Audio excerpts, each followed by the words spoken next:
Up to this point, I overplanned, overstressed, overthought, and worried my way through life. And it kinda worked. I got most of the things that I wanted. Only then it didn't work. I was in the hospital because of my stress, my health was broken, I had anxiety attacks, and went to bed thinking, this is it, I won't make it till tomorrow. So I decided to do the exact opposite. I decided to do the crazy unthinkable thing, which is to let go of control. For 30 days. Here's what happened.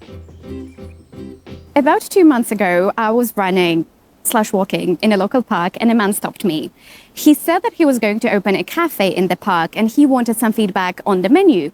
So I had a look, I gave him some feedback, and then he asked, do you by any chance know anyone who's a trained yoga teacher? I would be willing to give their room at the back of the cafe rent-free for 6 months so that I could get some regular customers from the yoga students. And that sounded so appealing on a day that I was feeling quite low that I literally went back home and started Googling yoga teacher training courses. I was really overwhelmed with all the options. The cheapest one would be to do it online, but I really wanted to have this in-person experience. The easiest would be to do it in London, but a lot of the in-person courses in London were quite pricey. And after a few hours, I found this course that cost $1,200 excluding accommodation and flights. But even with the flights and accommodation, it still worked out cheaper than many courses in London. And I had this beautiful location. It seemed to be really focused on methodology and technique and philosophy and everything. And also it had food included. So fast forward 2 months, here I am in Bali training to be a yoga teacher. Now, maybe none of this would be too crazy, but I'm turning 34 this year. For the past 12 years, I worked in corporate office jobs. I never taught any form of physical activity, movement, or sport. I never did any physical activity or sport professionally or even semi-professionally. And I never did anything spontaneous. I mean, I don't go out on weekends spontaneously, let alone do something like this. I don't do something unless I have a very solid business plan, logistical plan, financial plan. So all of this is very out of character for me.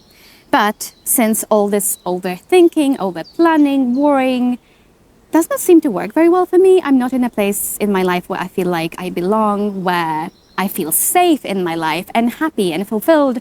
I'm trying to do things differently. And already in my first 2 weeks of my yoga teacher training, I've learned a lot of things. I'm getting a lot of clarity on topics that were bothering me for the vast majority of my life. So today I want to share with you the things that I've learned so far that are really helping me, and I hope they can help you too.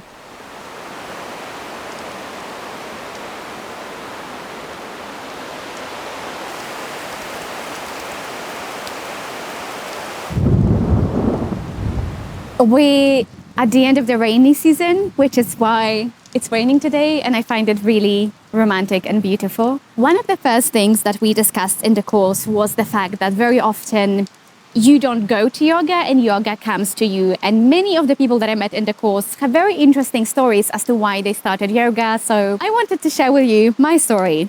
When I had my first big corporate job, I was feeling very bad. I started getting sick because of how much I've been working and stressing.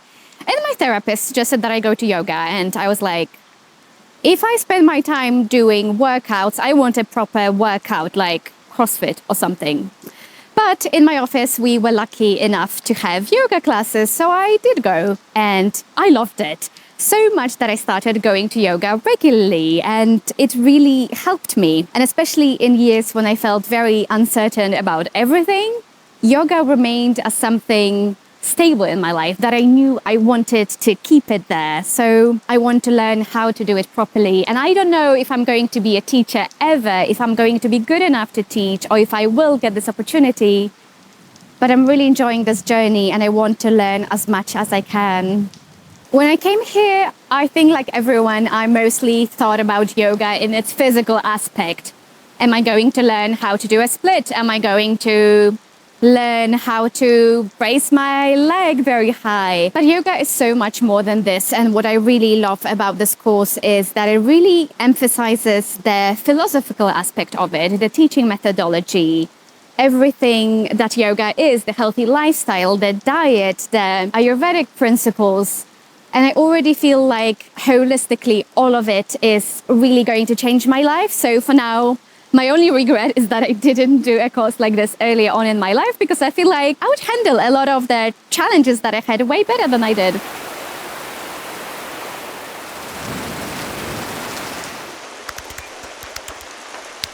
Our schedule is more or less the same every day. We wake up around 5, then we start at 6 a.m. with Ashtanga Vinyasa practice. Then we have pranayama, which is breathing. Then Ayurveda classes, anatomy, alignment, philosophy, self-practice, Vinyasa flow, and a meditation class every evening. And I have to admit, when I first looked at the schedule and saw philosophy, I was like, that's going to be boring. And initially, I felt a lot of internal resistance to that class. And as it often tends to be, I feel what you have resistance to is often what you need the most. And I learned so many useful things in my philosophy class. One of the first things that we discussed was the fact that you are exactly where you are supposed to be in life, even if you don't like it, even if it's uncomfortable. And yogic philosophy believes that whatever you are going through, it's leading you to what you are meant to go through, to something better. And especially the negative experiences will help you to become better, to get to something that is meant for you. So if I never had my corporate burnout, I wouldn't be here now. I wouldn't be learning all these things.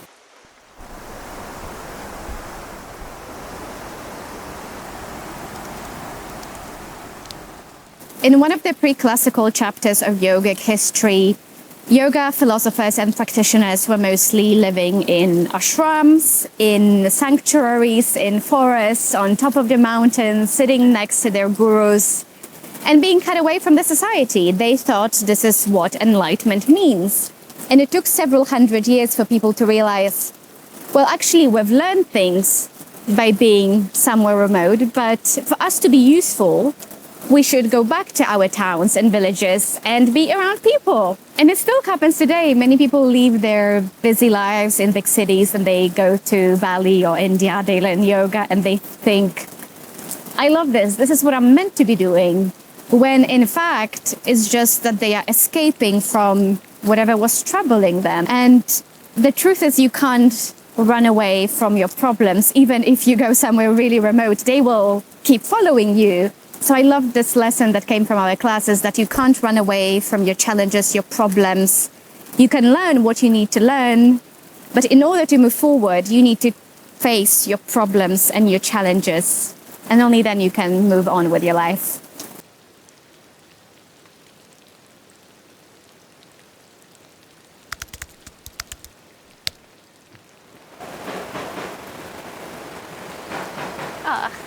I always thought that yoga is the practice of mastering your body, your mind, and your breath.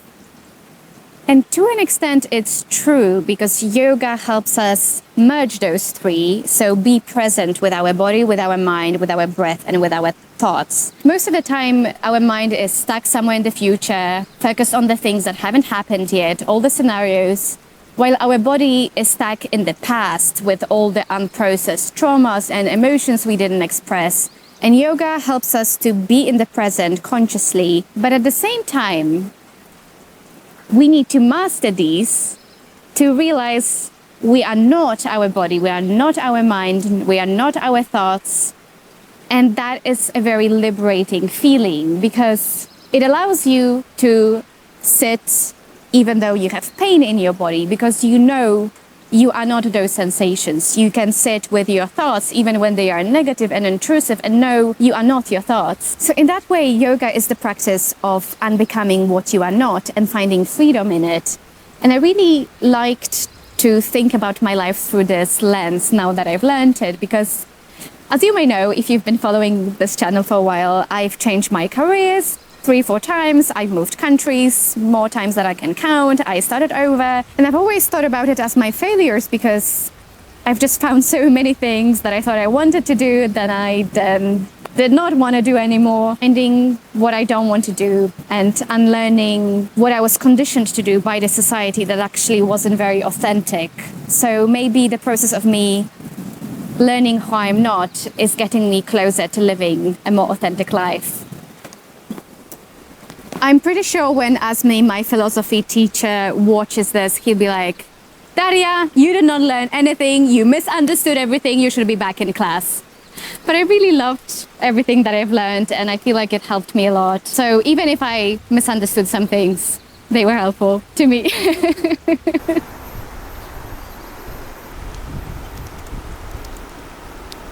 A lot of people have been asking me, so do you actually want to be a yoga teacher? And I feel like I would like to try, but I don't know if I will get to do that. And normally this would be killing me. I would be overthinking this. I would be 10 steps ahead, thinking about how many studios I need to apply to, how do I get as many hours as possible so that I can get as much experience as possible? Do I need more courses? Is this now my career? Is this now my identity? But I'm trying not to do this. I'm trying to enjoy being here, which is exactly where I am supposed to be right now. I'm trying to enjoy the process of unlearning what I'm not, of breaking down those negative, destructive practices and thought patterns that I brought here with me. But I'm also trying not to use this as my big escape from my responsibilities and my life. I do have a ticket back, and I do want to live my life responsibly. But I'm also trying not to overthink it.